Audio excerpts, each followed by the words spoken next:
পরীক্ষায় সাধারণত কিছু কারেকশন আসে অথবা ট্রান্সলেশন আসে, যেগুলো কারেকশন টাইপেরই। তো ডিসকাসের একটা ব্যবহার থাকে, যে ডিসকাসের ব্যবহারটা আমরা সাধারণত জানি না। সো ডিসকাস আসলে একটা ট্রানজিটিভ ভার্ব। ডিসকাস হচ্ছে আলোচনা করা বা এরকম একটা কিছু। তো এই ট্রানজিটিভ ভার্বের কাজ হচ্ছে যে এই ভার্বের পরেই একটা অবজেক্ট লাগবে। অবজেক্ট ছাড়া কখনো সেই ট্রানজিটিভ ভার্ব হয় না।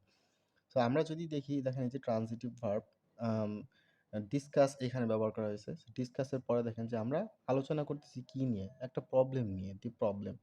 সো প্রবলেমটা হচ্ছে একটা অবজেক্ট। আমরা নিচে যদি দেখি, তারা রাজনীতি নিয়ে আলোচনা করেছিল। তারা মূলত আলোচনা করেছিল কি নিয়ে? রাজনীতি নিয়ে। সো এখানে আলোচনাটা হচ্ছে একটা ট্রানজিটিভ ভার্ব। সো পরীক্ষার হলে অনেক সময় দেখা যায় যে এই আম আলোচনার মধ্যে এখানে দেখা যায় যে আমরা পলিটিক্স হয়তো থাকে না, দে ডিসকাসড। এটাই থাকলো যে দে ডিসকাসড।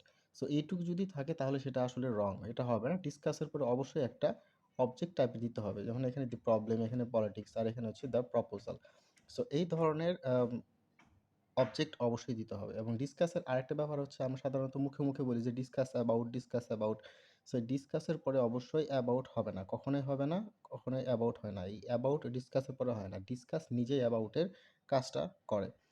সো আপনারা দেখুন যে এটা তাহলে কেমন হবে। আমরা জলবায়ু পরিবর্তন নিয়ে আলোচনা করেছি, এটা কমেন্টে জানান।